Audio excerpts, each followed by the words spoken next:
Roman Anin exposes high-level corruption despite the dangers of reporting in Russia. He's an investigative reporter for Novaya Gazeta, where 6 of his fellow journalists have been murdered since the paper was founded 2 decades ago. While he's part of an investigative team at one of the few independent newspapers in Russia, Anin also collaborates with other journalists from the Organized Crime and Corruption Reporting Project. This is a great partnership. When you are just sitting in the office in Moscow and you need to check a company somewhere in Austria, and you just write an email to your colleague in Austria, and in 5 minutes you have it. Anin and his team investigated who took $230 million in the infamous Magnitsky affair. A tax lawyer named Sergei Magnitsky alerted authorities that the money was stolen from his client. But the whistleblower was thrown in jail in 2008, where he died a year later. A human rights council found Magnitsky was beaten just before his death. He continued to name those people involved, and the only way to shut him up was to throw him in jail or to kill him. They did both things.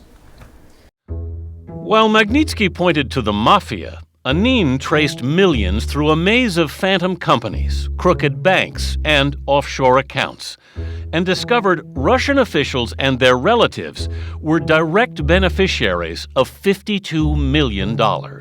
He had no idea that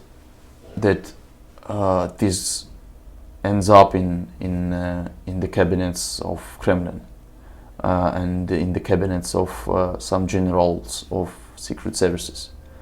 An expert at digging through a complex maze of financial data, Anin's investigation also uncovered evidence that nearly $1 billion had vanished from the Russian budget over 5 years. The money ended up in offshore accounts and shell companies across Europe. His revelations led to numerous criminal investigations. There are 6 criminal cases in different nations, started after our stories. Some of the accounts are frozen, which is very good, because the only thing those corrupt officials want to do is to steal money here in Russia and then to invest them somewhere in the Western countries.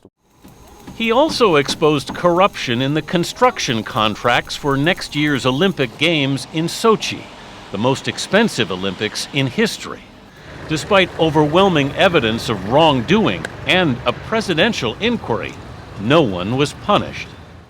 It shows that even the president can't make our law enforcement do their job.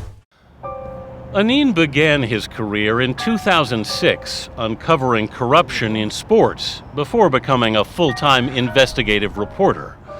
One investigation took him to Latvia, where he found money being laundered through offshore companies to groups around the world. Those offshore companies, which were used by Russian money launderers to launder money stolen from the budget in the Magnitsky affair, they were used by other criminal groups all over the world, for example, by Mexican drug cartels, by Asian triads. Critics constantly try to intimidate and silence journalists in Russia. The Novaya Gazeta editorial staff and people who finance the paper are frequently targeted. Our shareholder used to be a billionaire, and now his business is ruined, and it is ruined because of our articles. He's been told for hundreds of times, if you sell the newspaper and if you stop financing it, all the problems disappear. As he zeroes in on his investigations, Anin says he's often been offered bribes, but isn't interested in anything but the truth. Money is the key point in all bad things which happen in our country. That is why I'm focusing on financial investigations.